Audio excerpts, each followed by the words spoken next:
Hello everyone. Today we are solving a practical problem in Fluent, in which we are taking a UAV and in which UAV flying over the mountains, and the mountains will similarly looking like this. So I'm taking the picture, and the post processing result which we got in the end, yeah, would will look like this. Okay, now let's see. Opening the ANSYS, and if I want to use Fluent, I just need to drag the Fluent in my project schematic window. Okay, so now there's a role of geometry. Geometry we can design in any CAD software and then import into it like step file or IGS file, any file. So here I design in SolidWorks, then I imported the same file in ANSYS. But you can also design with your own this ANSYS Fluent softwares. There are two type of, or you can say two, mainly two design software, or you can say yeah, Space Crane and Design Modeler. These are the two design software which is provided by the ANSYS. But for my use, I use personally SolidWorks. So I need to import the file here. Okay. So IGS file I'm importing. Okay. How it will looks, let's see. Just click on it and then right click and select your favorite design software. So personally I use Design Modeler here in the ANSYS. Okay, import and generate.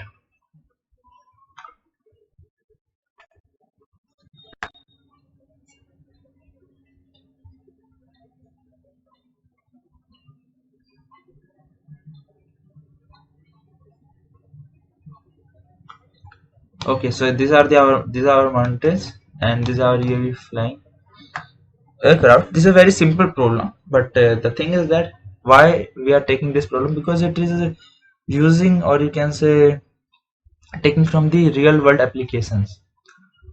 Okay, now what I need to do is basically I need to make the enclosure first.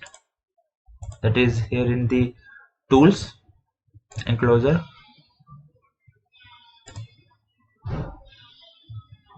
Let's see what will be the default one. Okay, I don't want this space.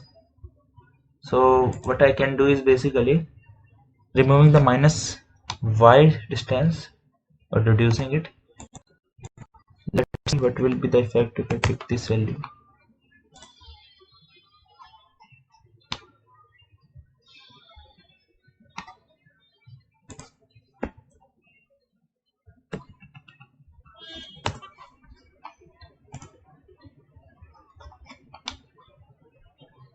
Okay, so I made a enclosure for my flow or my fluid which can flow through it. I need to remove these mountains and aircrafts because these are the solid bodies, and the fluid that is here is air will not pass inside the aircraft or mountain. So that's why I need to remove it. First of all, let's make the enclosure, or then use the boolean using the subtract one. Subtract is like the erasing or removing one body from another. So I am removing these two bodies from this whole enclosure. Apply.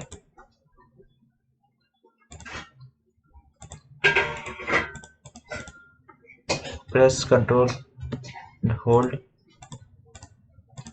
Select the all bodies.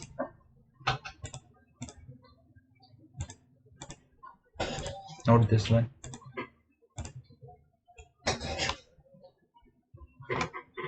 Apply. Generate.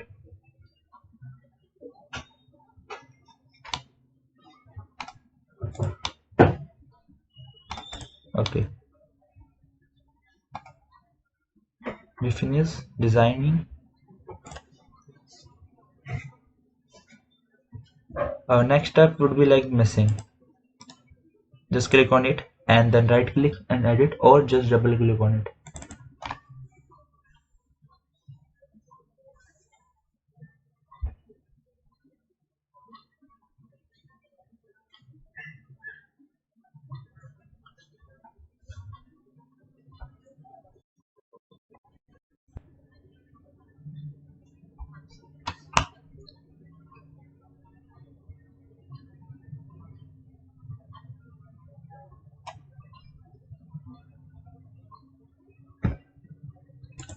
I will go with the default mesh. Just click on it, then click on generate mesh.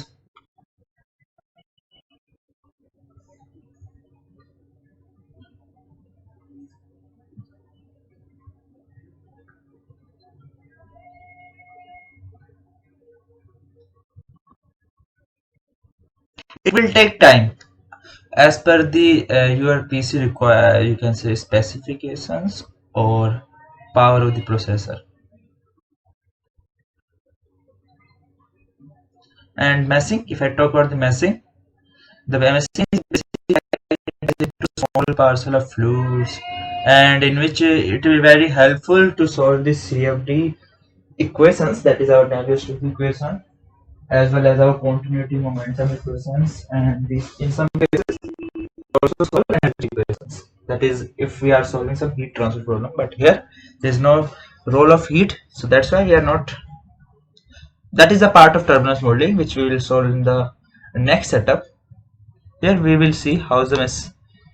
Okay, so as you can see, default it use tetrahedral mesh. Tetrahedral mesh is like why it used, because for the complexity of geometry sometimes it is not possible to use hexamesh. Hexamesh is like, you can say, it is like a cuboid, but tetrahedral, for the ease of its shape, we can use it anywhere. But the result of, you can say, good result or fine result only came from the hexahedral mesh. Tetrahedral is very easy to converse, so in some cases we have to go through the tetrahedral, and in some cases we have to go through hexametrals. It totally depends on the complexity of geometry and how far you can go with your processing. Like if you have the very good processor, you can go with the hexahedral mesh and solving from the minute parcels of the fluid, or if you don't have, the result will be not so much deviated from the original ones, no, but the accuracy will be there in the hexahedral only. Okay, I will go only for the this tetrahedral because it is just for the demonstration. Okay, so now I need to name the faces because it will be very helpful in the next setup. Okay, as you can see, our air will be flown from this direction, that is from the minus x to x. Okay, so our inlet would be, just click on it, then right click, create name selection, inlet. Here inlet means air will be blown through it, and it will be outlet for sure. And these are the side domains, so we don't need to name everyone here because it is not so much useful. Let me see if yeah, there will be 4 faces.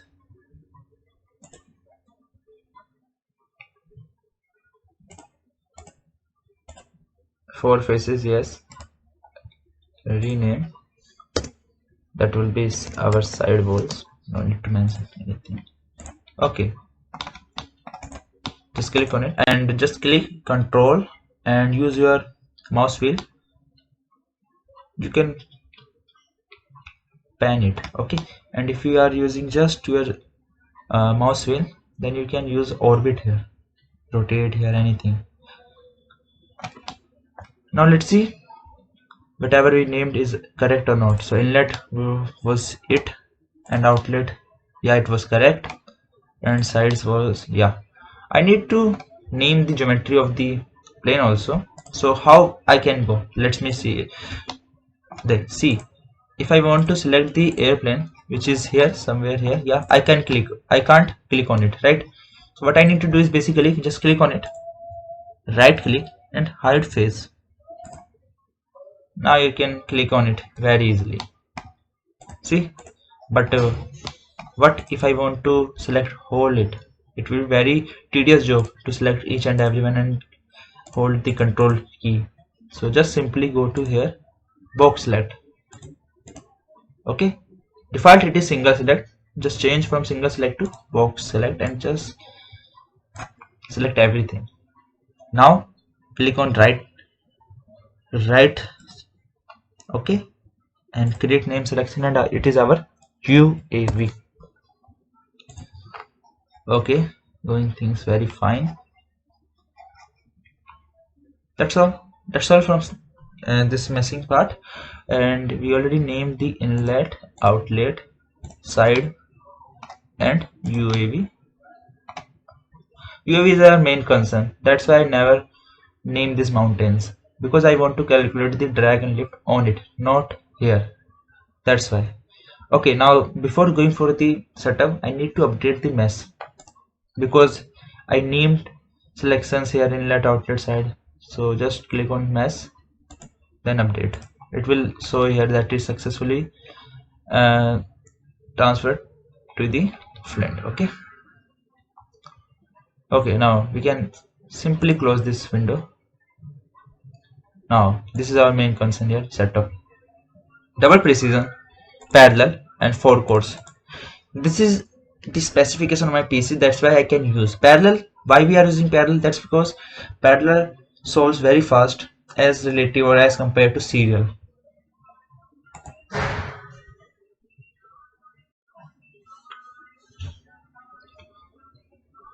Okay, here in the Fluent we will you can say use the terminus modeling or applying the boundary conditions.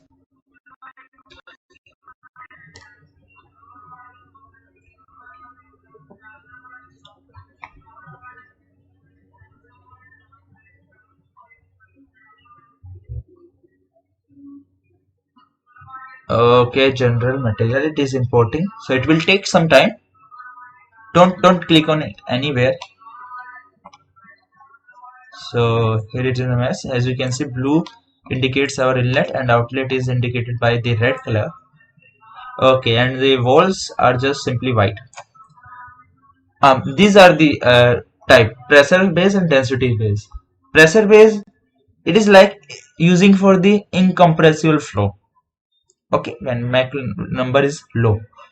And for the density base solver, we generally use for the supersonic, hypersonic flows, and the Mach number is high, and like the compressible flow problems. Steady and transient, like the every property is steady with the time, no fluctuation with respect to time. We use time here steady. And transient is like if I want to capture the any animations, or you can say solving the properties of the fluid at any instant, like at an instant like 0.2 second, 0.4 second, or 4.6 second, then I need to use the transient. And eventually transient sometimes solve our problems also, even though study is not solving the problem so much simply as comparison to transient. So due to the complexity of problem, sometimes we have to use transient also. Transient solvers we generally use for the DPN problems. Here you can see models and different types of models here. DPN problems also we use. It depends on the problem basically. Here we only use default one because that is not so much complexity here. And energy equation, this is the energy which I am talking about. Energy we are not solving because there is no role of the heat. Okay, viscous laminar, I am using K epsilon standard model. Okay, materials, here it is default is air. Otherwise if I want to changing or using the some other material, just double click on material and create an edit. Click on Fluent database, then you can see simply so many fluid is also here. In the end there will be water also, but it is we are using only default one, that is our air. Solid is not so much you can say making so much impact here, so we are just using the default one. So everything is looking fine. Boundary condition, the inlet, for the inlet we are using 3 meter per second natural speed of the wind or air. Okay, pressure we are using atmospheric pressure. So here you will see 0 Pascal. What is gauge pressure? Gauge pressure is our absolute pressure minus atmospheric pressure. So that means our gauge pressure is equal to atmospheric pressure. That is our 0. That means the pressure at the outlet is atmospheric pressure. Why are we using this gauge pressure here? The thing is that if you use directly 101325 Pascal, that is the value of the atmospheric pressure, the difference would be very high, like the relative. What we are doing basically, let me show you. This fluid parcel and this fluid parcel, we are solving one by one through the iteration. So if there will be some fluctuation like 0.3, 0.5, 0.8, it will become so much high in the end due to the 101325 value. But the key thing is that we just need to see what is the difference. What is the difference here? If we are using the high value, the error will be very high. There are two types of error in the CFD problems. Mainly one is discretization error, linearization error. There are two errors, and discretization error generally came from the pad meshing. Linearization error is came from the our boundary condition, our turbulence modeling. So we can't, you can say, see the linearization error perfectly, but we can see the other one very easily if we finding the mesh and again. So that's why we are using 0 Pascal. I hope it makes some sense here. Okay. So what I need to do is basically I want to calculate the drag force. Okay. So new, just double click on the report definition. I'm dragging here and new force drag. I'm calculating drag on UAV. So just click on UAV and CD, that is drag coefficient per zone. Now force vector, what will be the force vector? So as you can see, our flow is came from minus x to x, so that is simply 1. The direction of the flow is positive x, that is positive 1. Report file, report print to console. Okay, I need to edit this part CD for our use in the future. New force report lift UAV CL, that is CL, that is the coefficient of lift. Yeah, and lift is perpendicular to drag, that is positive y. So it is already there. We don't need to change anything. Okay, I'm checking again. Yeah, that is high. So CD and CL is already. I give the instructions here. Simply initializations like a PDs. If I want to solve the partial differential equations, I need to give some sort of hybrid initialization or standard initializations. Here I will use hybrid. Let's see. Okay, it is successfully done. Now go to the iteration section and I am putting here 100.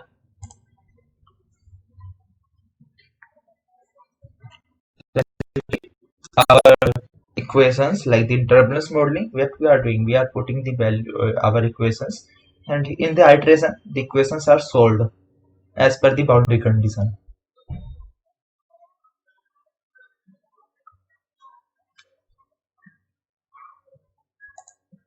This is our CD and this is our CL plot,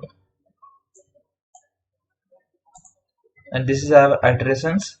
And default I am using 1 into 10 raised to minus 3 as the residual criteria.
Okay, our calculation is completed.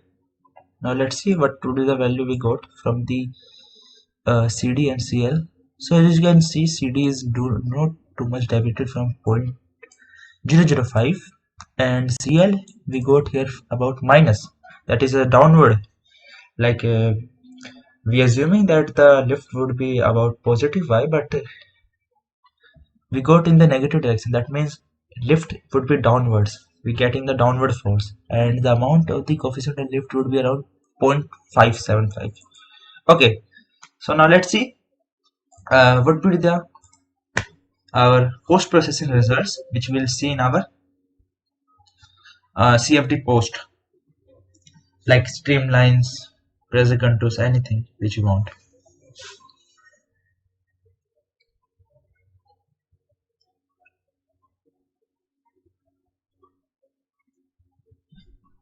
Results.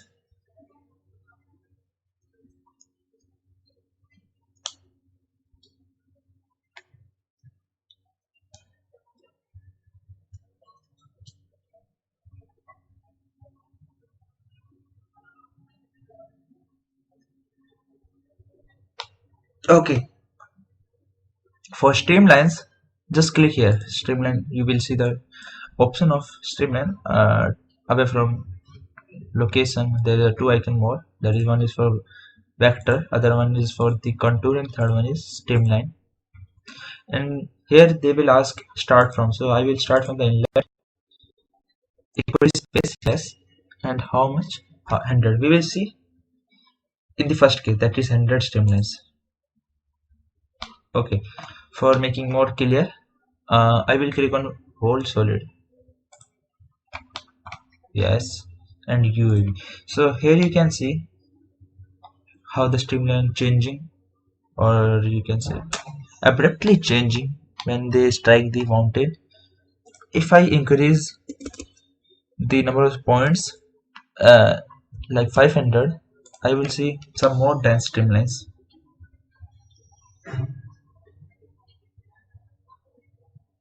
Okay, so now let's see what would the impact of the pressure. So for the pressure, I will see only the plane, that is this plane, that is xy, yeah, 0. Let's see.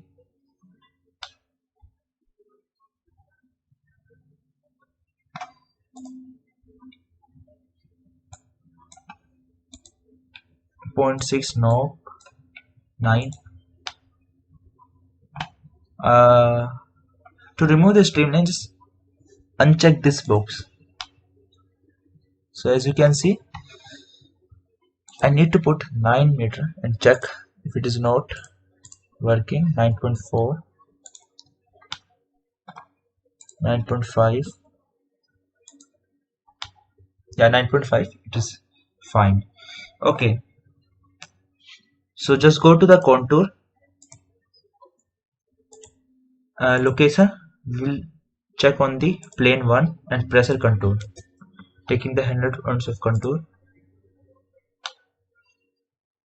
Okay, if you want to go normal, just click on Z axis. So as you can see, red one showing the maximum pressure and the blue one is negative, that is vacuum pressure is our less pressure region here. So but our main goal is, or our main aim is looking on the UAV. Just scroll wheel. So Here you can see velocity pressure distribution around the UAV. Okay, what if someone asks for the lift line? Lift line, yes, lift line distribution curve. So if you want to find out, it is very simple step. Just uncheck this pressure. Pressure as well. You can see velocity also. So this is our velocity. So as you can see, velocity is changing abruptly here when they strike the mountain, and also this region also, this region, blue region, as you can see.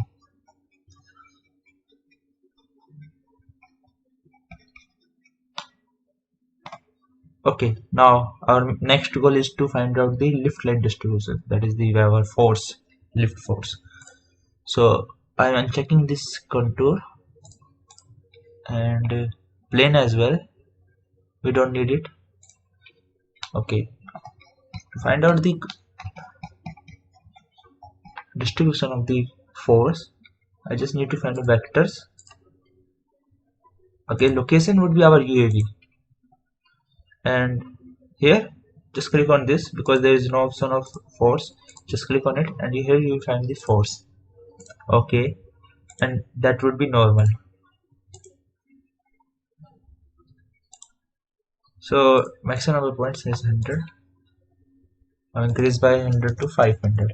Now let's see what is the distribution. So as you can see in our simulation also, we see that there will be high downward force. That's why we are seeing the red ones below the UAV.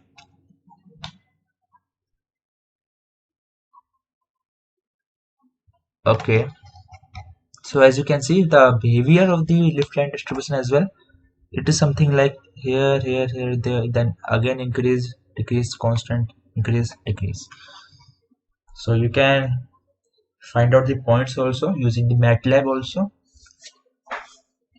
So thank you for seeing this session. I hope it will value your knowledge. Thank you so much.